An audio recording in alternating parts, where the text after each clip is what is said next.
Good afternoon, everyone. Good morning. Good day. I think good day is the safest option. Well, it is. No, I'm not. That's not me. So welcome to the July version of our Astro4Dev Full Moon Mashups. Thank you so much for joining us. It's always lovely to gather together to just discuss things, all things science, policy, research. So today, we will be discussing science in the G20. We had a speaker scheduled for today who's part of one of the engagement groups called the W20, the Women 20. But unfortunately, due to unforeseen circumstances, they couldn't make it. So you guys are stuck with me for the day. I tried to talk my way out of it, but no one else in the office volunteered themselves to have this discussion, Charles. So we'll have to work together because I'm not very familiar, very well versed when it comes to all things G20. And Charles, who knows very much about this, kept refusing to do it. Before we get started, I'm trying to improve a point. Before we get started, Charles, maybe you can give everyone a background on the OED, just for the new visitors who don't know who the OED is and what we do. Yeah, good morning, everyone. So I'm Charles, as Joyful mentioned, and the Deputy Director for the OED. So the OED, or the Office for Astronomy for Development, is an office of the International Astronomical Union. And our work, focuses on how, we can use astronomy, for sustainable development or to address sustainable development challenges, that the world faces, and just generally see how we can make, the world a better place, through the science of astronomy or some aspects of astronomy. So we've got, a number of initiatives that we have. I think our two main ones are the call for proposals, which is an annual call that gets anyone anywhere in the world to just submit proposal with any idea that they might have on how they can use astronomy to address any of the sustainable development goals. And over the years we've seen a number of themes that keep coming up in these in our call for proposal, and this has resulted in the establishment of our flagship project. We currently have three of them. The first one, looking at skills development, and that focuses mainly on our main focus for that right now. Well, in the skills development, the skills development part is the hackathons, or the hack for which we work closely together with the Hack for Dev initiative, and we also have astronomy for socioeconomic development, and that's mainly our Astro tourism project.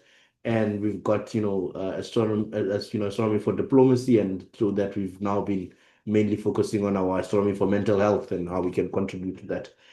So just to speak quickly on the G20, I'm not a full global expert, as Joyful mentioned, but You know more than I do. but yeah, I've sort of been involved in some of the discussions, leading to the current G20 and some of the other events in the past. So what the G20 is basically is the group of 20, and these are 20, now 21, countries, or blocks, that are some of the biggest or big upcoming economies globally, and they look at how they can work together, sort of strengthen their position, economically, and also in terms of policy, and align in terms of policy, so that they can grow together, or reach a point where they developed, or sort of improve the conditions within their own country. So I think that this year's main focus for the South African, or the theme for the G20 for South Africa, is looking mainly at sustainability and equity. And I think that South Africa faced that presidency very well, also with this being the first G20 meeting hosted on the African continent, looking at the challenge the African continent itself has faced.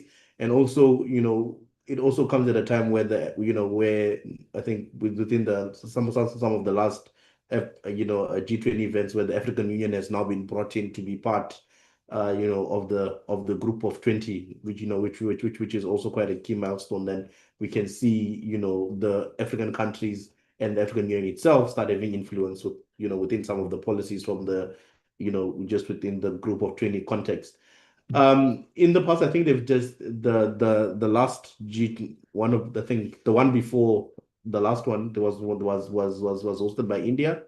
And I think that during that the G20, the astronomy focus was just looking mainly at the astroinformatics field and sort of how, the countries can work together within the astroinformatics context and see how, that as well can have benefits for society and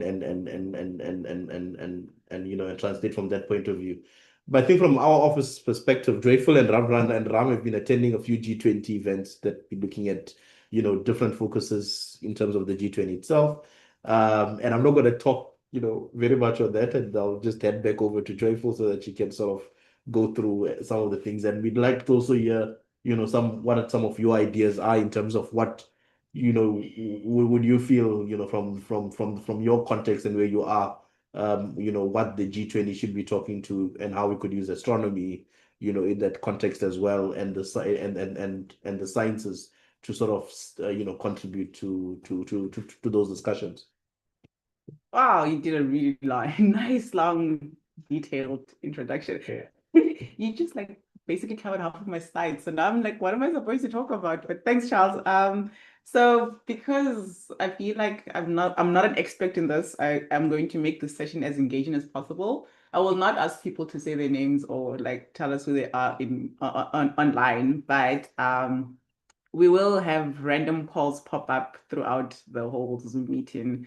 So even if you don't want to speak, you can still like leave your thoughts. But ideally, would like to just have everyone engage with us, either through the chat option or just unmuting and then saying what you think. I had a few slides prepared for this, but like I said, Charles has just basically covered half of the things that I wanted to say. And I swear I didn't see the slides before.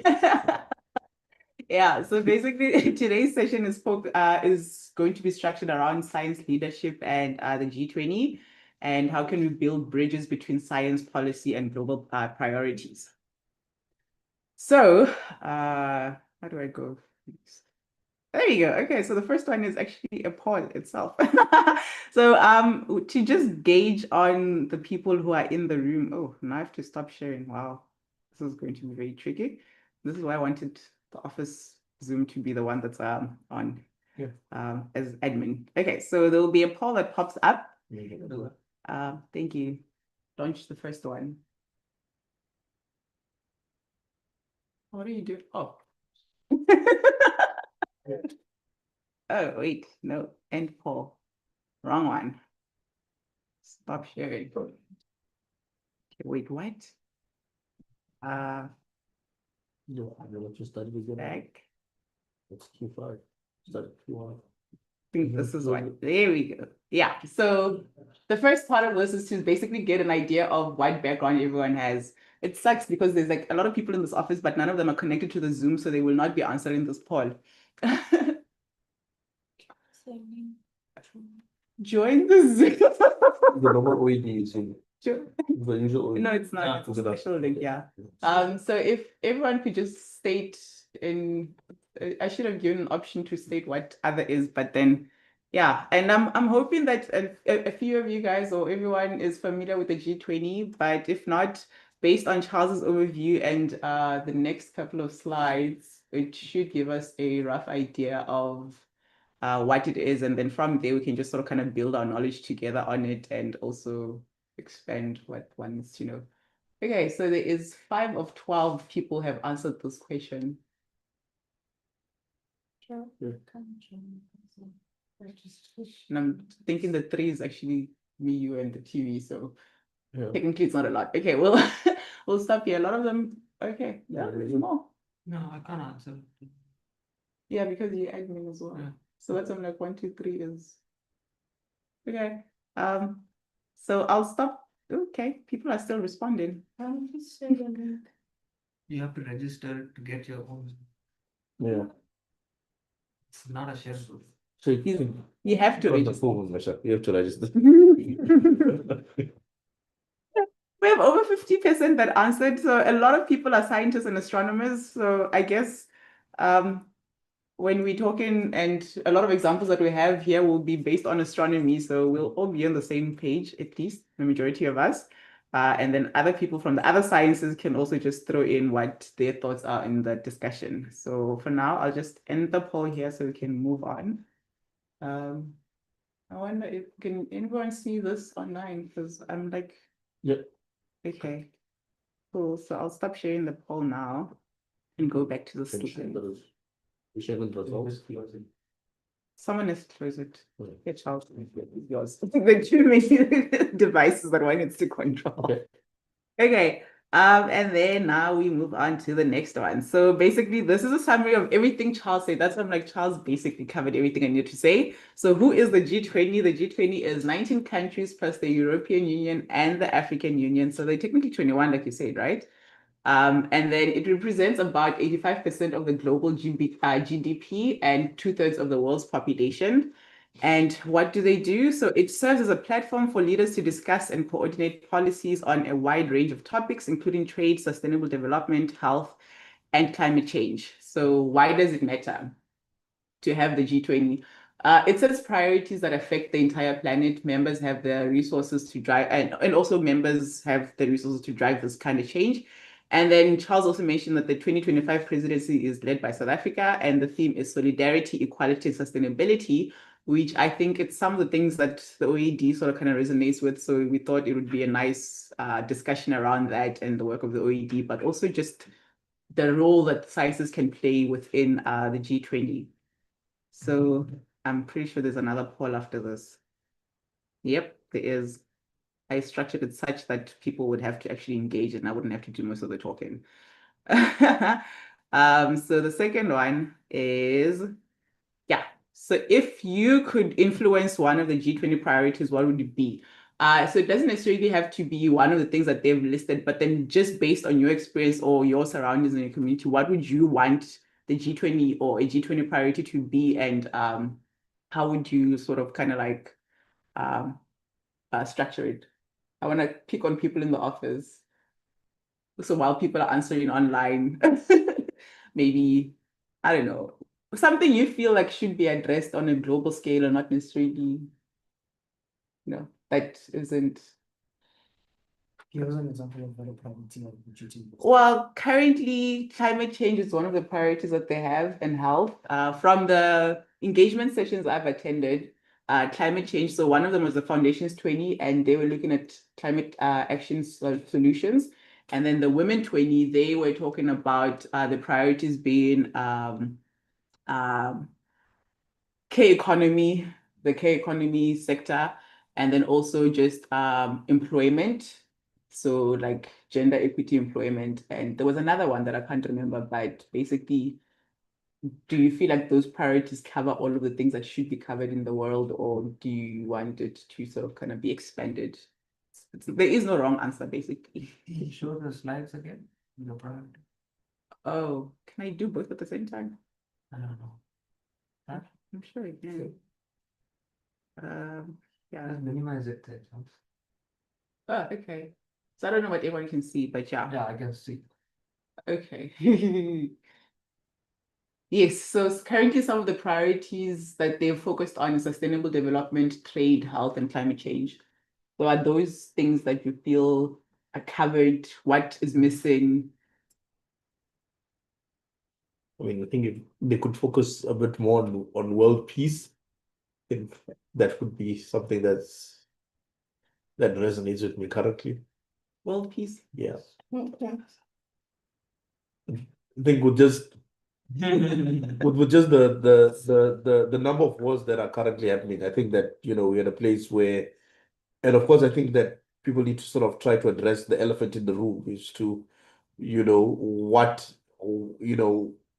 do we justify attacks on certain countries being made by certain countries or whatever the case is, because I think those are things that are affecting everyone, because they sort of hypocritical sets in terms of international diplomacy when it comes to these things. And I think maybe those things is stuff that affects everyone, whether you're a scientist or not. I mean, you look at there are people, if you look at Palestine, with Palestine, for example, universities have been bombed, people have to know, and they've got no access to to now education. You look at Ukraine, there's a similar thing happening there as well. Sudan, is another one where we've had, even within the astronomy community, students having to flee the country because they cannot have access to the universities there in a way that is safe for them. So addressing, issues around those issues of peace would be helpful for everyone. Yeah, and I mean, I think we should also not just focus on just as a G20 priority, but just in general, all of these countries that come together for certain things, for example, BRICS and what's the other one, COP? Congress of Parties, yeah, that's also, yeah, it looks at environmental. Speak up. Yeah, it's just COP, the Congress of Parties, which looks at what you call this, the environmental impacts of I think climate change would be the way to then summarize this. But So they just focusing on solely on climate change. yeah, that's there, and policies on climate change. Oh, okay. Yeah. Okay. So I'll end the poll and then we'll see what. Yeah, but that's the thing. I never know who sees what when. Dude, you online, do you see the results? Do you see the results? I know. No, I only see my answer. Okay, cool. There we go. Okay, so who's controlling what, guys? I'm really. So can I close this one? Yes, please. Okay, there we go. So here are some of the responses. So there's infrastructure, equitable, disinformation. Is that like one word or two separate words? I know I they're think different those kinds. two separate words. Okay. So there's budget, states, science, misinformation, education, increase. That looks wrong because it says increase poverty. Oh, it says increased poverty. No, read the full answers. That looks so much better when you look at it in the word cloud. Okay, so Right. combating scientific disinformation and misinformation with science and astronomy. That's a tough one to sort of kind of take on because everyone just feels like they know everything, so they just go around sharing their version of their understanding of science. And then there's also climate change. So that's one of the priorities in a lot of organizations and structures. Promote equitable digital public infrastructure across member and non-member states. And then poverty, education, and increase in budget for science and space exploration. Also climate change. Yeah, I think these are the things that we currently face as issues, and we would like to, okay, now I'm finally back to one set of things. Yeah, and then we can like think about those ideas, and then maybe we can brainstorm around how can we communicate these needs better so that they can make it to the right structures. So I am here. Great. Then the question is, why does science leadership matter? So I think based on the previous responses, we've seen that there's a lot in terms of sciences. If I can just go back here, like for example, in order for science and space exploration budgets to be increased or for focus on climate change, you need to have someone who's like leading these discussions and leading these things. So science provides evidence-based solutions to the very issues of the G20 nations, and they discuss things like climate, technology, education, and sustainable growth. But also science doesn't always have a strong enough voice in the spaces. So the question then is, how do we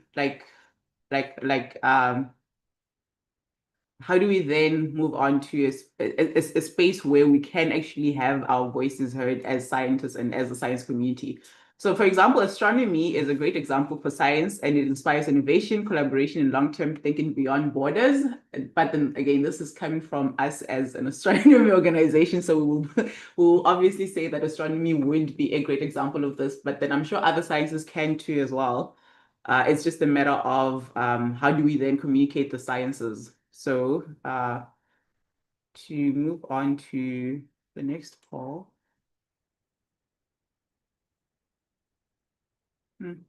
Oh yeah, I can do everything at the same time. This is good. It would be launch. It doesn't want me to launch. Oh, I have to stop the other one. Stop sharing.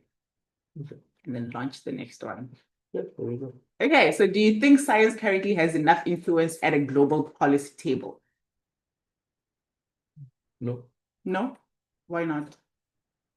I think, from the way that the world is going, I mean, if you look at some of the decisions that even the US current administration has made, in terms of cutting science funding, for example, in terms of, even some of the remarks made even by the president of the country himself can show that there's sort of dependence on science and facts, on some of the things that are taking place, and the further cut of science is so that science is sort of losing more and more of the traction that would have been gained, for example, with any of the previous administrations that they would have had. You look at if you have discussion with some people from government, even if you take the South African context, some people don't even know what the science facilities do, but they're part of government, right? So they funding science, but don't even know what the work is that the scientists are actually doing on the ground and how it can help, in sort of addressing the challenges that the country has already. You find that if some governments outsource things that scientists are already working on in country already to other countries. I don't know whether it is the lack of trust in the science system within their own countries, or because they just learn about those things from other countries and then just import them already, or not take stock of what they have internally. So But then is it our responsibility as scientists to communicate those things to the government officials, or is it their responsibility to seek out what scientists within the country are doing, and then they can all be on the same page in terms of this? Like, do we need to do more in terms of communicating with government officials about the sciences that we do, or? I think it for me, my perspective, it's the bi-directional thing. Yeah. So you would need the policymakers to be science literate. Okay. But you will also need the scientists to be impact literate. Okay. Right. So then both of them, can sort of speak, to be able to have conversations that actually, progress, the use of science in making decisions. Yeah, but then, I mean, if you think about it, as a scientist, I'm just trying to get the research done. I don't have time to be documenting all of the impact that comes from it. Right. So is it a thing where now we have to encourage more scientists to focus on what kind of impact comes out of the research, but at the same time, still focus on getting the research done? Like, you have to split your time into two. Yeah, but then I think that's also where science communicators come in, and the interaction between, science communicators and the scientists, and then, working together to make, that impact literacy that science have a louder voice, so though people will be preoccupied with other priorities, it's important to be able to communicate it otherwise, because it's sort of threatened, if it's not communicated. Okay. Yeah.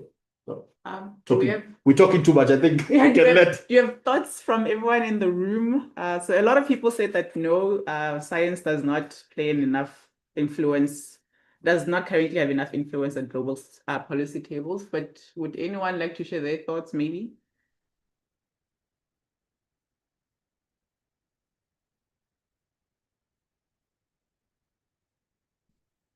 Anyone? No one? Doo-doo?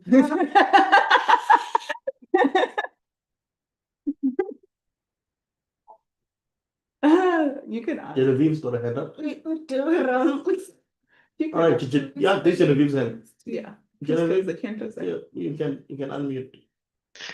Hi, everyone. Yeah, just to add to what Charles was saying, and we're having similar discussions in Europe and the Netherlands at the moment. We have the 2028 framework coming out for the European Union, and there are currently quite a lot of policy discussions happening. You can't ignore this. There's nobody really, as scientists, now saying, here is a nice pot of money for you to carry on doing your personal research, and off you go. These are policy shifts that we've seen in Europe at least the last 20 years or more. Oh, can you hear me okay? Yeah. Yeah. Now we can. So, but I think also within that is exactly what Charles said, that some people are not, they're not, you're not some people are not natural communicators either, which is fine, you know. So that's why you need to make sure that you are advocating for what you want. Otherwise you're going to miss out on the opportunity. So, you know, if you don't feel comfortable doing that, then you need to start networking with the people who do feel comfortable doing that and being able to advocate for why your science is so important with policymakers. So yeah, it's something that I would advise is it continues, particularly at the G20 level. And of course, the other thing to bear in mind, isn't it, moving to the US next year, which is why I think it's really important to keep the pressure on. Fantastic that obviously it's with South Africa at the moment. It was with India, but as we are moving to the US, where there is a huge amount of problems at the moment with anti-science and science denial, I think this really plays a critical role in how you're strengthening this as it moves on to the next year. Comment from Joy. Thanks, Genevieve. Joy, do you want to maybe unmute yourself, or should I just read your comment online?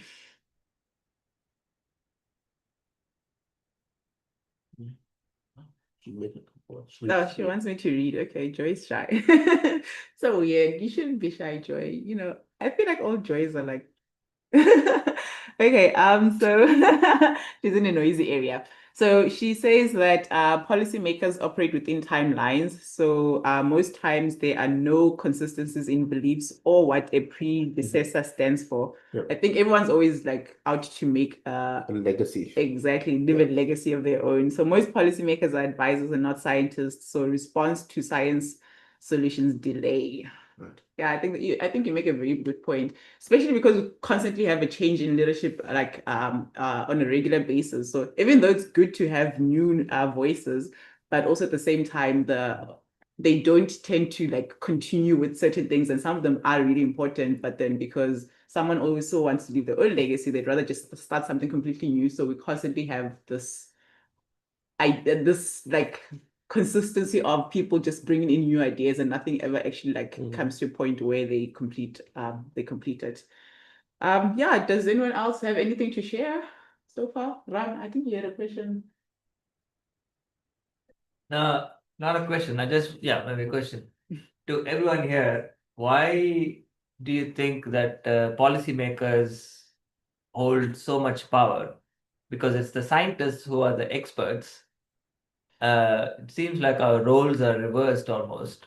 Why are we bending over backwards to appease policymakers when it is them who should be coming to the scientists for advice?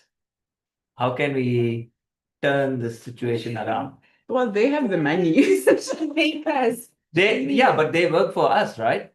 But they make the decisions. On our behalf. Mm. But they don't. They don't work. They on the behalf of everyone, not just the scientists. That's true. But why are we trying to lobby people instead of them trying to get inputs from the entire community? The way I see it, it's just them Yeah. trying to serve a whole community of different people serving different interests and priorities. So if you are to get their attention, you must speak to them, or else there are many problems in the world. That's true. And they'll just focus on the other problems. But why are they getting the VIP treatments and the special status when they're literally working for us? Decision makers. Yeah, but does it mean that everyone should go worship them? Because that's what is happening in reality, right? But also at the same time, shouldn't they be making informed decisions? And in order for you to like make an informed Exactly. decision, It you need shouldn't to- matter who has the most influence over a policy maker. It should matter What is the priority. What you are saying is an ideal world, right? In Yeah, an so how do we ideal change? world, that would be like that, but it is like this right now. Yeah. We need to work with what we You have. can make the same argument for anything, right? You can say ideal world, there is no poverty.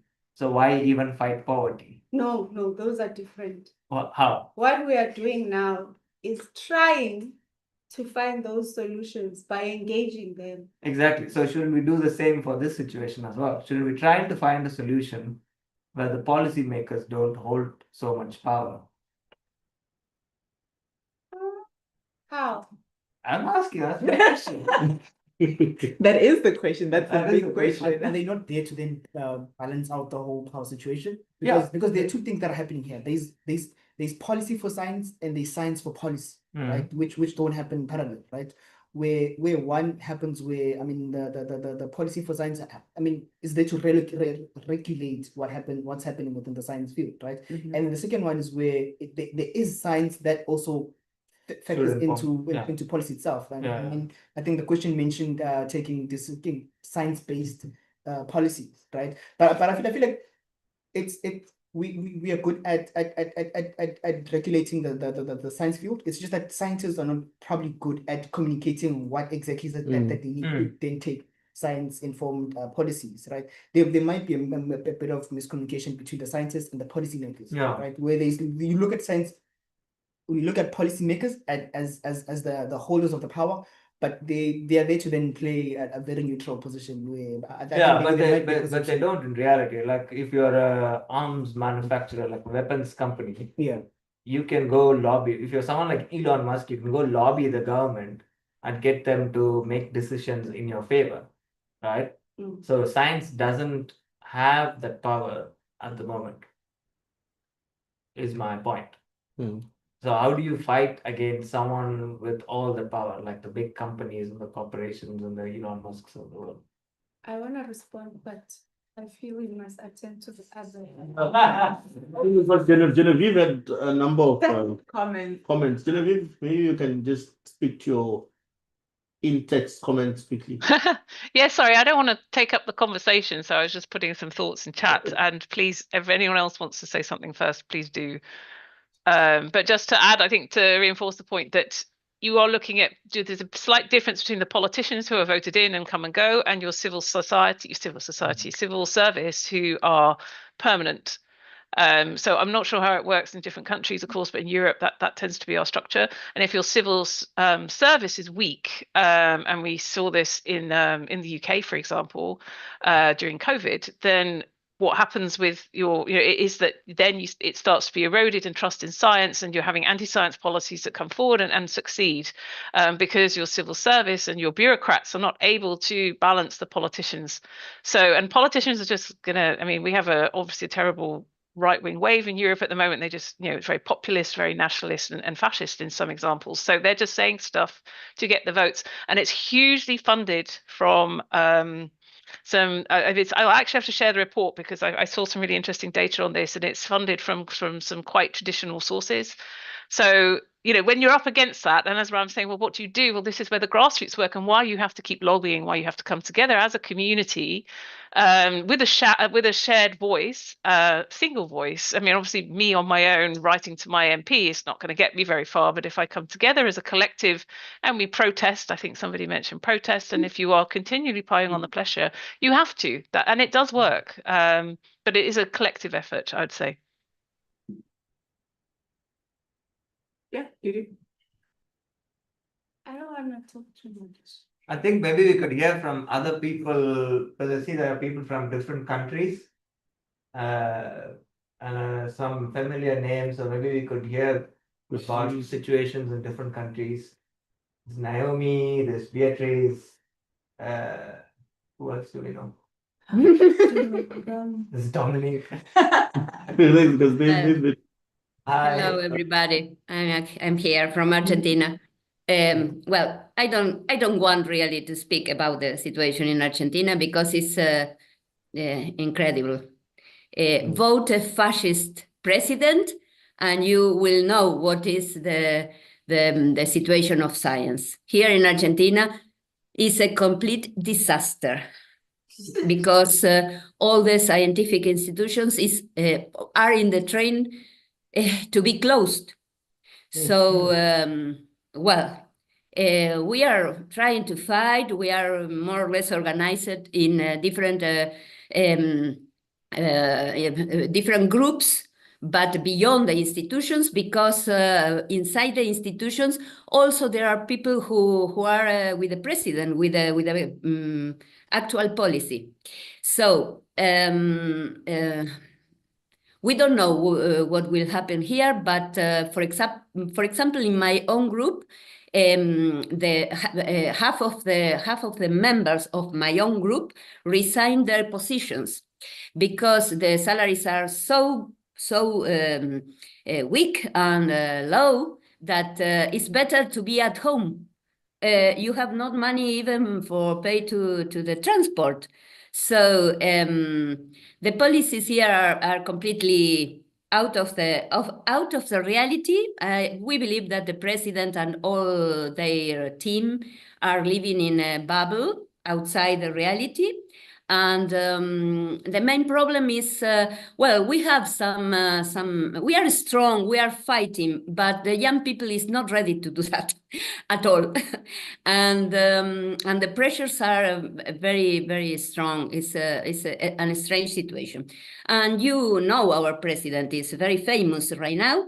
And the G20, the G8, the BRICS, and any international group is not an important forum for him at all. And in this sense, science are not a very strong community in general. In Argentina, well, we thought that the science was a state policy, but we were wrong.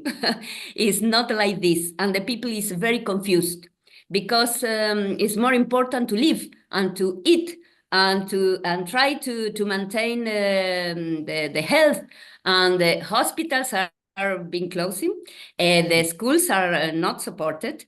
The food is very expensive right now in Argentina, and well, what to do?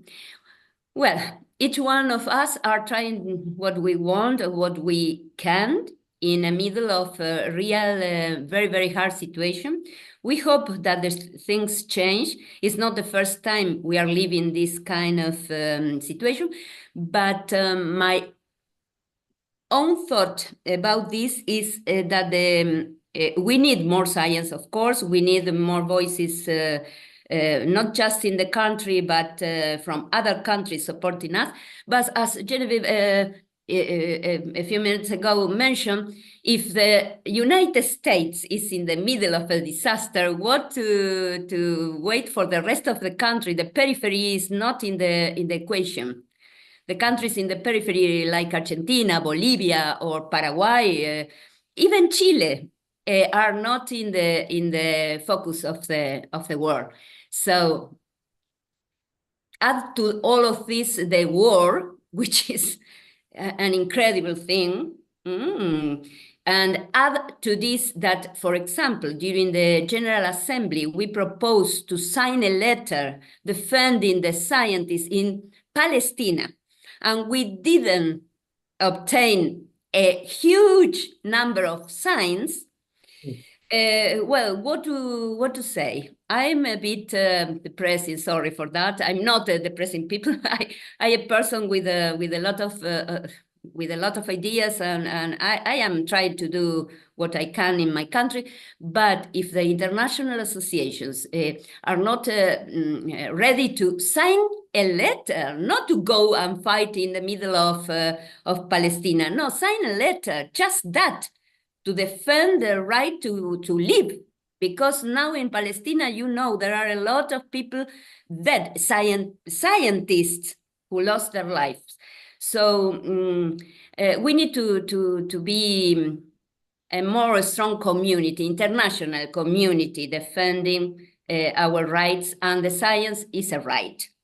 So, well, sorry for that, but I am here to hear your ideas, try to implement the good ones here. But the fight is not in equity. The politicians have all the power, and the people is worried and is afraid, and the fear is a problem. They are not convinced that the people has the power, and the politicians with the sign close universities. Well, I work in the National Research Council, and the council is being destroyed because there are not grants or permanent positions. They are all closed. in my country. All was stopped on December 2023. We in the last 1.5 years was all the grants were cut. We have not money to make the job, and the only thing we have is our salaries, and for the moment.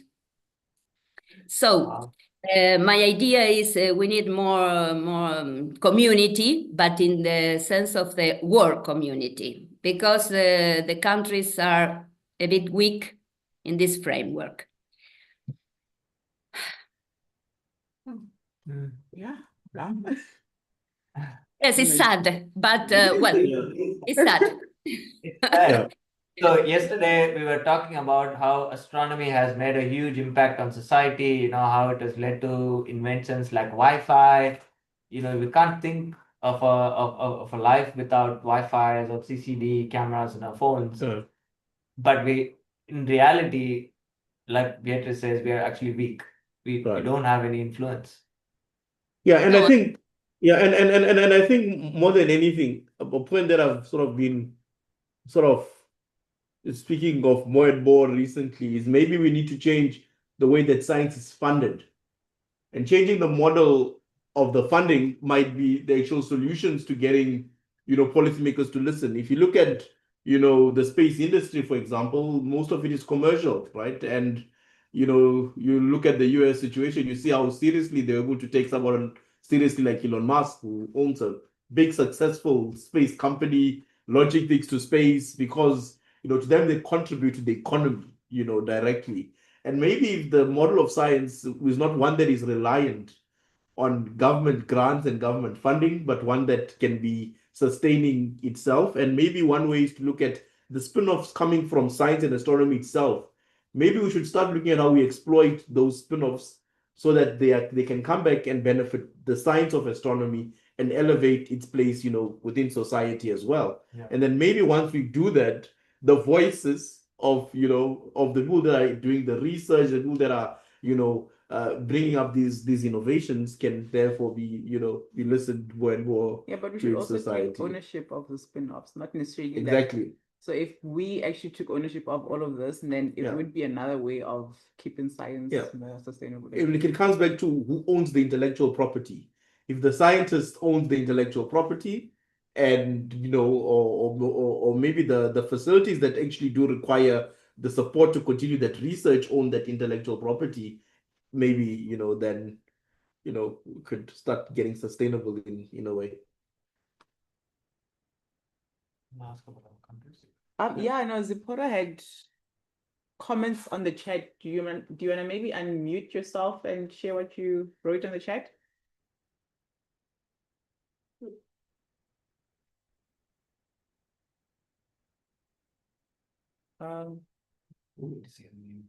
Zipporah.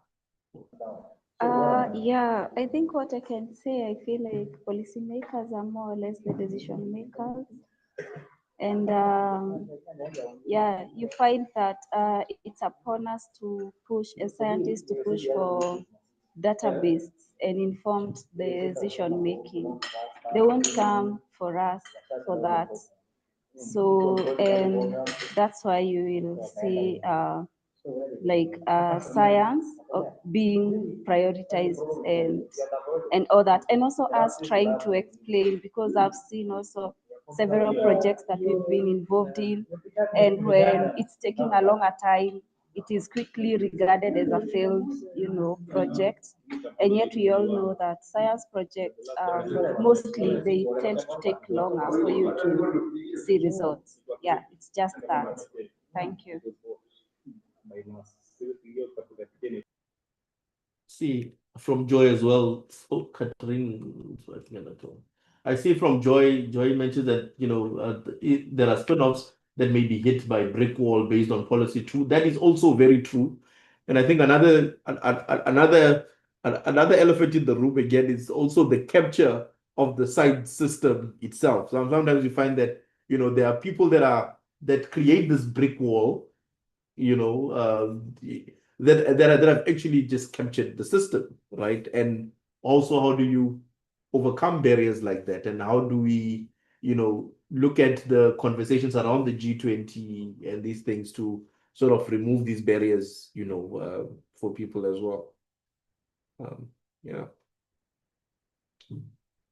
Was your presentation done, Joy? Yeah, no, I feel like it's not relevant anymore. I feel like it's not relevant anymore. We'll just go with what is currently under discussion. But I think one thing I did want to kind of highlight from the presentation was just more of, let's create a community in a global sense. Perhaps this helps. Yeah, so maybe that could be something we can start brainstorming on in terms of how could we create a community that would basically do all of this. I think this is where the brainstorming would start. For this G20, Yeah. Okay, I guess I was that a poll? Yeah. No, actually it was. Yeah, it was.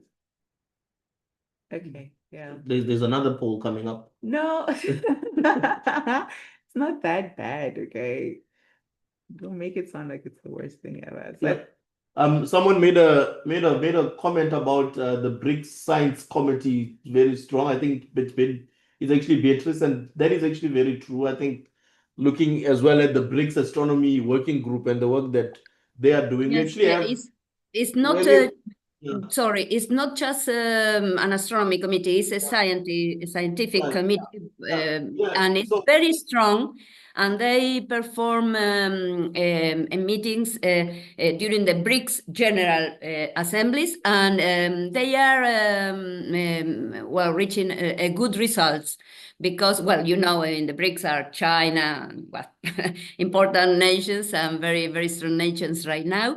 And it's a good thing. I have friends and colleagues from Brazil who they comment me and inform me and send me the results and declarations and letters and so on. And it's very, very strong. And at this time, I believe this kind of organizations inside other organizations can make a difference also. The science must be, it must have an important role, because they are the leaders of the nation. So it's okay, it's fine, it's great. In this sense, BRICS is an example from my point of view. Huh? Yeah, I mean, just to add on to Beatrice's point, with the BRICS Science Committee, I think that within the BRICS, organization itself, astronomy was one of the 5 key areas that they've looked to focus on, and that's where, with South Africa, and people in this office actually work on the BRICS Astronomy Working Group, and that working group is actually one that I think has been commended mostly through the BRICS committee itself, that has been sort of more influential in terms of some of the policies that are going into some of the BRICS sites itself. In fact, New Zealand level work with more closely with that work. Do you want to say anything on that point, New Zealand, or? I don't maybe you say what happens in your What happened? Yeah. Oh, so that's a very broad discussion. But in terms of collaboration, how it's structured is, as you can see, it's literally a governmental agreement.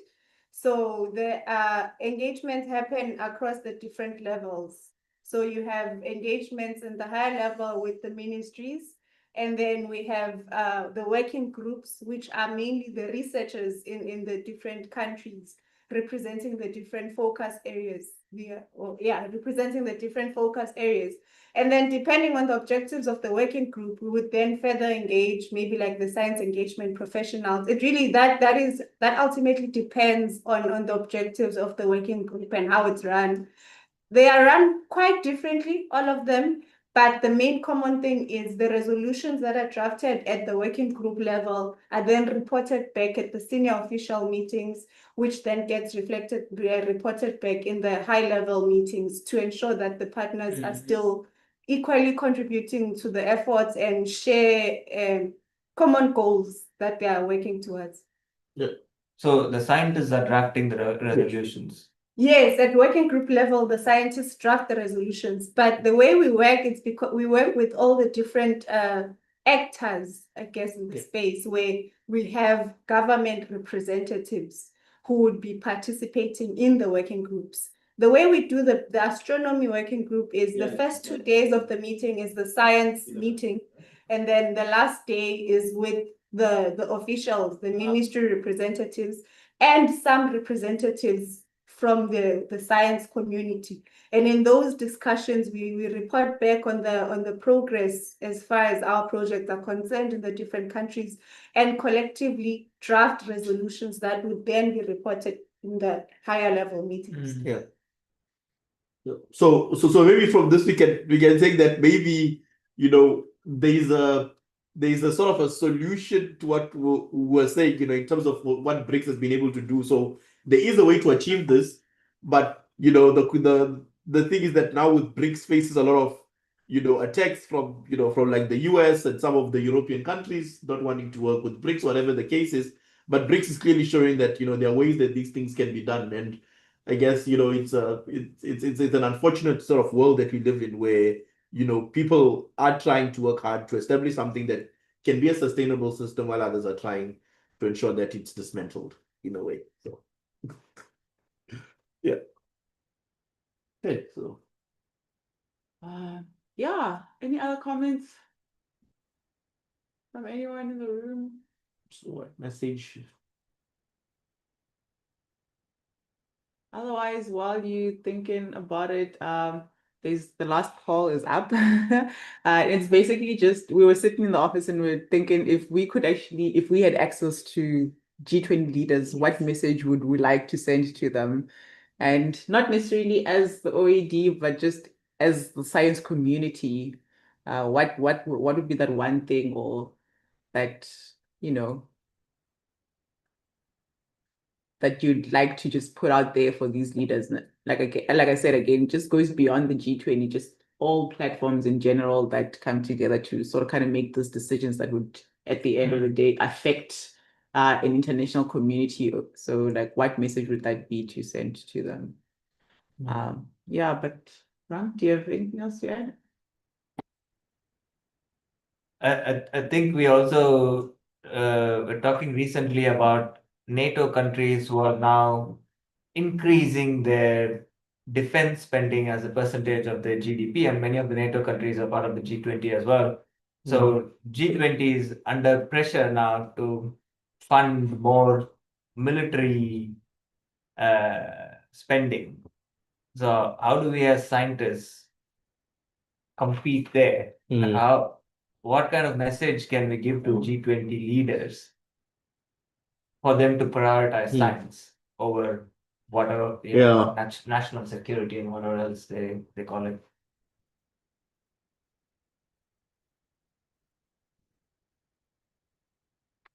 Oh, is that a question to everyone? That's a question to everyone. I thought maybe it was directed at Charles because I'm not going to answer that question, because my answer to that question could be a lot of controversy. So it's a safe space. We are streaming on YouTube, so yeah. Never mind, it's not a safe space. It's not a safe space. It is a safe space. That's good. Well, it's a safe space on YouTube.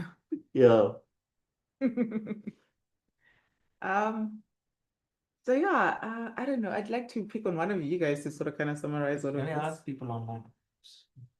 Yep. You know they can hear you, right? You can just I don't understand. Yeah, but everyone, it's an open space where everyone's supposed to engage. So I don't have to tell people what to do. You can also do it. So Chair. There is no chair. okay. Well, Yeah, I think it would be nice to hear any other views from people in other countries. What's happening in terms of science and policy and government, other funding or anything related to it, good or bad. Hopefully some good news before we end the session.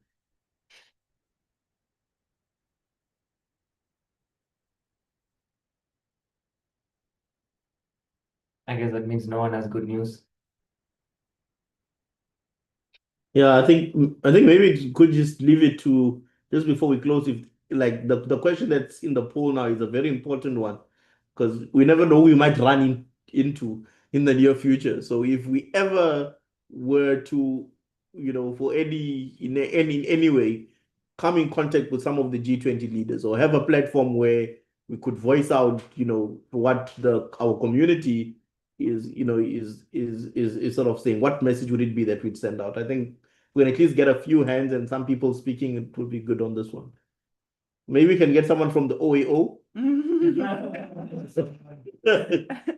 Anyone from the OAO. Yeah, anyone from the OAO. I think there's only one There's person only one from the person. That's what OAO. I'm saying.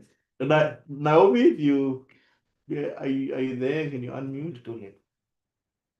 Okay, maybe not. Or anyone else that's in attendance. Otherwise, Joyful, we can put up those the responses. Yeah, you can also do it on your Okay, side. can I? Yeah, yeah. Can I do that? Okay, no, but Yeah.